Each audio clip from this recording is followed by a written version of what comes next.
வணக்கம் மக்களே, இந்த வீடியோல என்ன பார்க்க போறோம்னா கேஸ் சிலிண்டர் உள்ளவர்களுக்கு ஒரு 3 முக்கிய வந்திருக்கு குட் நியூஸ். அது என்ன அப்படிங்கறத பத்தி தான் இந்த வீடியோல பார்க்க போறோம். நம்ம சேனலுக்கு யாராவது புதுசா வந்திருந்தீங்கன்னா மறக்காம நம்ம சேனலை சப்ஸ்கிரைப் பண்ணி பெல் ஐக்கானை கிளிக் பண்ணி வச்சுக்கோங்க. இந்த வீடியோக்கு ஒரே ஒரு லைக்கை மட்டும் கொடுத்துருங்க. வாங்க வீடியோக்குள்ள போலாம். பொதுவா நீங்க கேஸ் சிலிண்டர் பயன்படுத்தும் போது கேஸ் ஏதாவது லீக் ஆகுது அப்படிங்கிற மாதிரி உங்களுக்கு ஏதாவது பயம் வந்துச்சுன்னா, கேஸ்ல ஏதாவது ஒரு லீக் இருக்கு, அந்த ஸ்மெல் அதிகமா வருது அப்படின்னா நீங்க அதை சரி பண்றதுக்காக கேஸ் வேற ஏதாவது பிரச்சனை இருந்தாலும் சரி, நீங்க அதை சரி செய்வதற்காக ஒரு புகார் எண் கொடுத்திருக்காங்க. 1906 அப்படிங்கிற புகார் நம்பர், அதாவது 1906 அந்த எண்ணுக்கு நீங்க கால் பண்ணி கேஸ் பதிவு செஞ்ச நம்பரை ஃபர்ஸ்ட் சொல்லணும். அடுத்து அவங்களோட டீலர் பேர், அவங்க பேரையும் சொல்லிட்டு உங்களோட நேமு, உங்களோட அட்ரஸ் இதெல்லாம் சொல்லிட்டு நீங்க கேஸ் சிலிண்டர்ல என்ன ப்ராப்ளம் அப்படிங்கறத நீங்க அவங்களுக்கு சொல்லணும். அதுக்கப்புறம் அவங்க ஆள் அனுப்புவாங்க.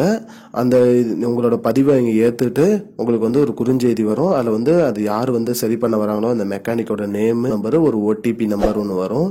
அவர் உங்களோட கம்ப்ளைண்ட் எல்லாம் சரி பண்ணதுக்கு அப்புறம் நீங்க அந்த ஓடிபி அவர்கிட்ட சொன்னா போதும்.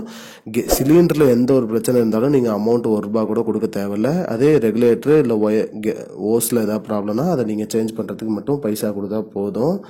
அந்த பிரச்சனையெல்லாம் முடிச்சிட்டதுக்கு அப்புறம் நீங்க அந்த ஓடிபி சொன்னீங்கன்னா அவரோட வேலை முடிஞ்சு அவர் கிளம்பிடுவாரு. அதுக்கப்புறமும் சிலிண்டர் இதுல இருந்து உங்களுக்கு கால் வரும். இந்த புகார் சரி பண்ணாங்களா இல்லையா, சரி பண்ணதுக்கான எப்படி அப்படிங்கிற மாதிரி கேட்பாங்க. எல்லாம் ஓகேவாங்கிற மாதிரி கேட்பாங்க. நீங்க சொல்ற பதில தான் அந்த புகார் க்ளோஸ் பண்ணுவாங்க. இதுதான் மக்களே இப்போதைக்கு வந்த முக்கியமான பயனுள்ள தகவல். இது போன்ற பயனுள்ள தகவலை தெரிஞ்சுக்கொள்ள நம்முடைய சேனலை மறக்காம சப்ஸ்கிரைப் பண்ணிக்கோங்க. இந்த வீடியோவை அனைவருக்கும் ஷேர் பண்ணுங்க. நன்றி. I don't understand your jokes, man. Because it's not a joke. முன்ன பின்ன தெரியாத ஒரு பையனுக்காக விடுற அந்த மனசு இருக்க, அதான் கடவுள்.